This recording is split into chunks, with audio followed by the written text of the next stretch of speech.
ভারতে বিতর্কিত নাগরিকত্ব সংশোধনী আইন কার্যকর হলো। ভারতে আইন পাস হওয়ার 4 বছর পর কার্যকর করা হলো বিতর্কিত নাগরিকত্ব সংশোধনী আইন সিএএ। সোমবার সন্ধ্যায় দেশটির কেন্দ্রীয় স্বরাষ্ট্র মন্ত্রণালয় থেকে এ ব্যাপারে এক বিজ্ঞপ্তি জারি করা হয়েছে। প্রধানমন্ত্রী নরেন্দ্র মোদীর সরকার 2019 সালে আইনটি পাস করে।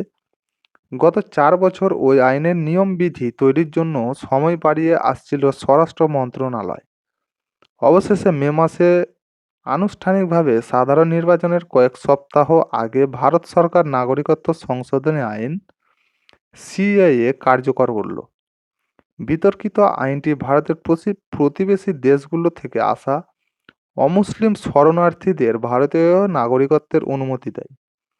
আইনে বলা হয় 2014 সালের 31 ডিসেম্বরের মধ্যে বাংলাদেশ, পাকিস্তান, আফগানিস্তান থেকে যেসব হিন্দু, খ্রিস্টান, বৌদ্ধ, শিখ ও জৈন পার্সি ধর্মীয় সংখ্যালঘু সাম্প্রদায়িক নিপীড়নের শিকার হয়ে ভারতে চলে এসেছে, এ আইন তাদের ভারতীয় নাগরিকত্ব দেবে। এক কথায় এসব দেশ ছেড়ে আসা মুসলমান ছাড়া সব ধর্মের অনুসারীদের নাগরিকত্ব দেওয়া হবে এ আইনে। স্বরাষ্ট্র মন্ত্রণালয় বিজ্ঞপ্তি জারি করার ফলে আগামীকাল মঙ্গলবার ওই তিন দেশ থেকে ভারতে আসা বাসিন্দারা নাগরিকত্ব পেতে অনলাইনে আবেদন জানাতে পারবেন। পশ্চিমবঙ্গে এ আইনের ব্যাপক প্রভাব পড়ার সম্ভাবনা রয়েছে। পশ্চিমবঙ্গের মুখ্যমন্ত্রী মমতা বন্দ্যোপাধ্যায় যদিও বলেছেন রাজ্যে কিছুতেই সিএএ চালু হতে দেবেন না তিনি।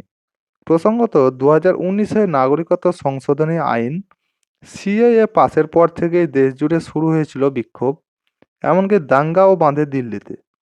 2020 সালে সিএএ বিরোধী ঝড় অব্যাহত থাকে। তো দেখাই যাক সামনের দিনে কি হয়।